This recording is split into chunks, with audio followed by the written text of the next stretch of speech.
কোনে ক'ত চাচি আছে হুল, কোনে ক'ত হান দিছে চিপৰাঙত, টিকট বঞ্চিত কোন নেতা হ'ব পাৰে ফেক্টৰ। দলৰ অমতত শাসক বিৰোধী উভয় পক্ষৰে একাংশৰ মনোনয়ন দাখিল। চিপৰাং ৰাজনীতি কাৰ সহায়ক হ'ব, কংগ্ৰেছ নে বিজেপিৰ? প্ৰাৰ্থী তালিকা ঘোষণা হোৱাৰ পাছতেই টিকট বঞ্চিতৰ অসন্তুষ্টিৰ পৰিস্থিতি অপৰিৱৰ্তিত থাকিল। শাসক পক্ষৰ একাংশ বিসম্বাদীক মন্ত্ৰী বিধায়কৰ বুজনিও কামত নিদিলে। বিৰোধীৰো অথন্তৰৰ অন্ত নাই।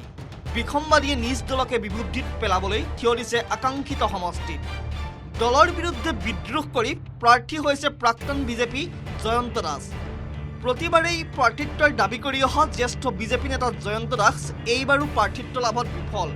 এইবাৰ ধৈৰ্য হেৰাই দলীয় নেতৃত্বৰ বিৰুদ্ধে যিহকে পাই তিহকে বকি গ'ল জয়ন্ত দাসে।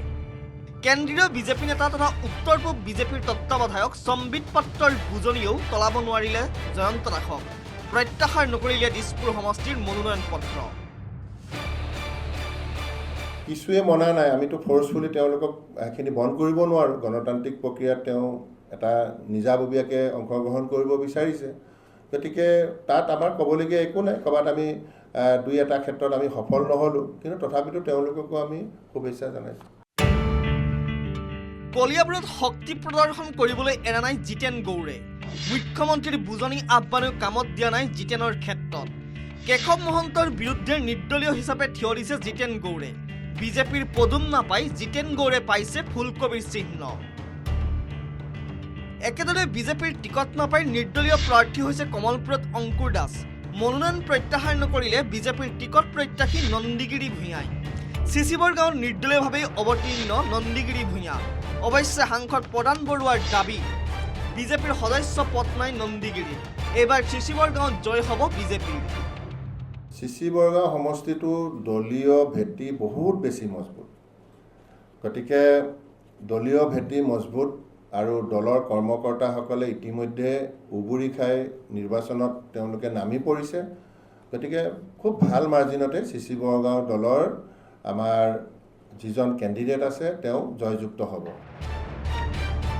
কংগ্ৰেছতো একেই বিসম্বাদৰ পৰিৱেশ। তেজপুৰৰ নিৰ্দলীয় প্ৰাৰ্থী হ'ল পল্লৱী শইকীয়া গগৈ।